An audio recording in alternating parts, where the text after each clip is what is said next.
Music Power.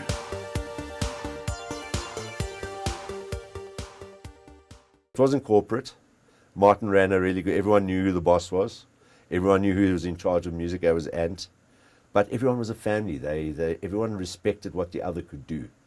And I was really made to feel very well mentored, and and it was just a great honor to work for that radio station.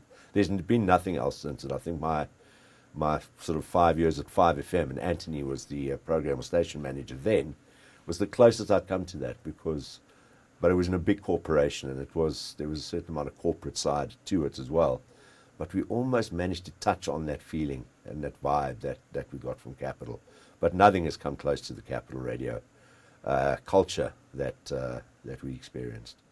So many people went through the radio station, and that's one of the strengths of Capital. Someone left. We talked about, Kevin going to a 5, and someone going to a 702. And, whether they were poached or not, it was a good place to go and look for really good broadcasters. I was approached by 702, and I went there for a year. They didn't tell me it was only to fill in for John Burks while he was on sabbatical and he was coming back. So when I got the drive show, I thought, okay, well, here's my career going forward. And then they told me, oh, John's coming back, by the way, and then you're off drive. So I went back to Capital. So, but, I was approached by 702 as well.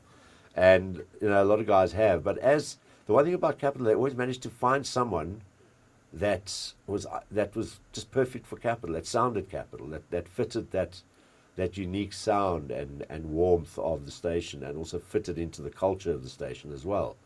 So as Kevin goes, and we brought in Phil Miles for a few years.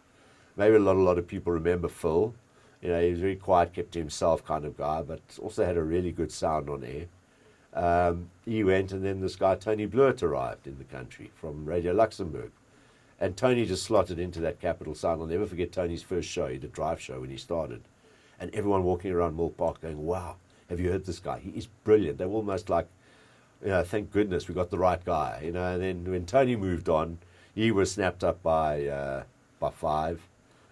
Tony Morrell arrived. And, and all of these guys are still around. They're still doing stuff, So it was, there was always someone that would come in and keep that culture and that vibe going. And the station just evolved over time.